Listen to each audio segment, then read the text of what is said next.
This is another poem in the West Cumbrian Dialect series. It's called Seldom Seen, and I hope you like it. Asamara, list to me, and a tale to thee I'll tell. It's not yan about me and thee, but me grandkids as well. I was showing our Georgia a picture of a house. It was down in Seldom Seen, and some kids were running loose. She said, "What are these kids, Grandad? Are they still alive?" I said, "Probably not, Princess. This photo's taken 1905. They got asking questions about where and why and when. I started to tell them of lives they lived back then. Me married Raymond Gill, a long-time friend of mine, said his family lived in that lal house. They seemed to like it fine. They hadn't any electric or any piped-in running water, nae flushing toilets or luxuries. To them it didn't matter. This house was for a bearmouth, an entrance to a pit, and all about the miners what come and went in it. Horses went down here, and men to hook the coal. They fetched it out in baskets and dumped it by the wall. The monks frae St. Bees had worked here in days long gone. Then they called them coal groves, usually dug out by your man.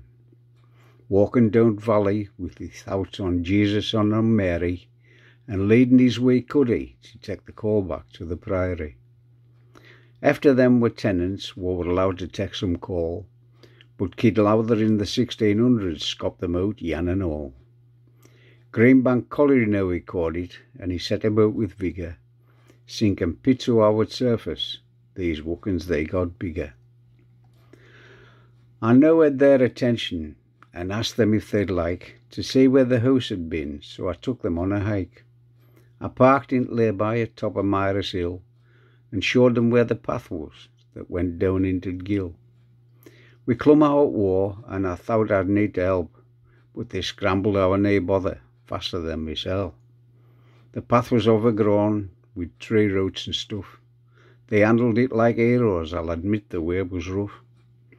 We sat down in bottom, and we all gazed around, but none of us could see out. There was nought to be found. I showed them where the bearmouth was and where the house had been. They was definitely unimpressed, not yan of them had a grin. Phoebe was feeling sorry for us, and tried to sympathise. She said, "It's all right, Grandad," with pity in her eyes. But the other two was out for blood. Me eyes were on the ground. "It's like being down in sewers," said Jacob, looking round. I went back next morning just to see mysel. Was it that bad, or was there somewhat else as well? The noise of all the traffic faded far away. Not a sound was heard, Seldom Seen had saved the day. The trees were overarched, and sunlight could be seen filtering through the leaves. The light was pastel green. I looked at it in awe. It was really quite ethereal. To me it was like being in a giant green cathedral. My faith in Seldom Seen restored, it gave me quite a thrill to think of all this beauty at top of Myra's Hill. So I asked the kids would they like to go again, and if it was a must. They all said no together. Another day I'd bides the dust.